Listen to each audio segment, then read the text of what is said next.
Esra pasal 7 ayat 6-10. Esra ini berangkat pulang dari Babel. Ia adalah seorang ahli kitab mahir dalam Taurat Musa yang diberikan Tuhan Allah Israel. Dan raja memberi dia segala yang diingininya oleh karena tangan Tuhan Allahnya melindungi dia. Juga berangkat pulang ke Yerusalem beberapa rombongan orang Israel dan imam, orang Lewi, penyanyi, penunggu pintu gerbang, dan budak di bait Allah pada tahun ke-7 zaman Raja Artasasta. Lalu tibalah ia di Yerusalem pada bulan ke-5, yakni pada tahun ke-7 zaman raja itu. Tepat pada tanggal 1 bulan pertama, ia memulai perjalanannya pulang dari Babel dan tepat pada tanggal 1 bulan ke-5, ia tiba di Yerusalem. Oleh karena tangan murah Allahnya itu melindungi dia. Sebab Esra telah bertekad untuk meneliti Taurat Tuhan dan melakukannya, serta mengajar ketetapan dan peraturan di antara orang Israel. Baca juga Ibrani pasal 5. Hati yang bertekad bagian ketiga. Saudara-saudara, dalam bagian ketiga ini, Esra bertekad untuk mengajar. Yang terakhir ini tujuan Esra menjangkau, melampaui batasan hidupnya sendiri. Hatinya bertekad bukan hanya untuk meneliti Taurat Allah dan mentaatinya bagi dirinya sendiri, tetapi juga untuk mengajarkan ketetapan dan peraturan di antara orang Israel. Esra pasal 7 ayat 10. Seharusnya semua murid membawa semangat kepada sasaran utama ini. Dia tidak bisa secara efektif mengajarkan apa yang dia sendiri tidak praktekkan, dan dia tidak bisa mempraktekkan dengan benar apa yang tidak dia teliti dengan tekun dan pahami terlebih dahulu. Saudara-saudara, janganlah tergoda untuk berpikir bahwa teladan Esra dalam kasus ini hanya relevan bagi para gembala sidang atau para pengkhotbah.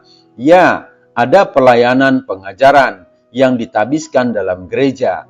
Ada orang-orang yang secara khusus ditetapkan oleh Allah sebagai gembala-gembala dan pengajar-pengajar. Efesus pasal 4 ayat 11.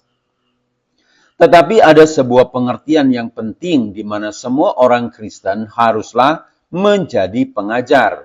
Perhatikanlah teguran dalam Ibrani pasal 5 ayat 12 yang ditujukan bukan secara sempit kepada para gembala sidang, tetapi secara luas kepada semua orang percaya.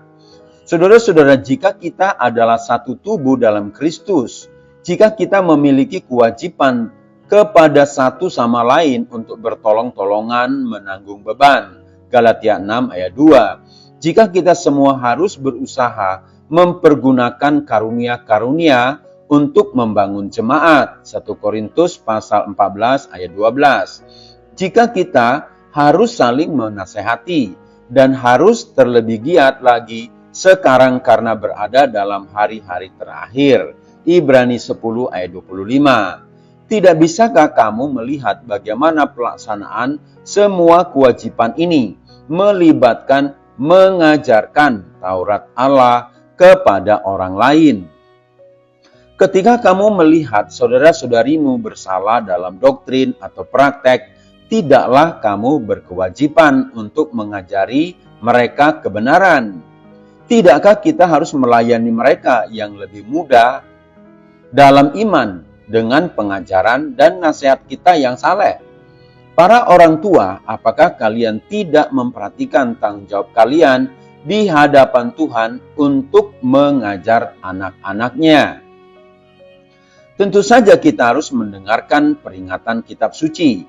Janganlah banyak orang di antara kamu mau menjadi guru, sebab kita tahu bahwa sebagai guru, kita akan dihakimi menurut ukuran yang lebih besar. Yakobus pasal 3 ayat 1. Namun, tepatlah di sini teladan Esra berlaku. Kita tidak bisa menghindari amanat untuk mengajar. Kita juga tidak bisa menerima peran itu dengan sombong, berupaya untuk memamerkan hikmat atau pengetahuan kita, tanpa secara nyata mempraktekkan apa yang kita ajarkan.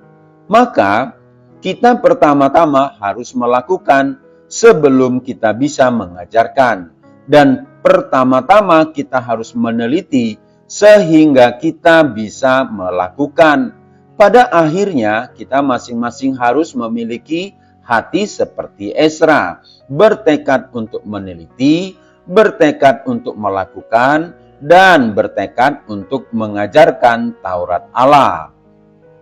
Saudara-saudara, mari dengan antusias kita belajar firman Tuhan, meneliti dengan sungguh-sungguh, mengerti untuk mentaati, dan yang paling disukai Tuhan adalah ketika kita bersaksi dengan cara kita mengajarkan kepada banyak orang.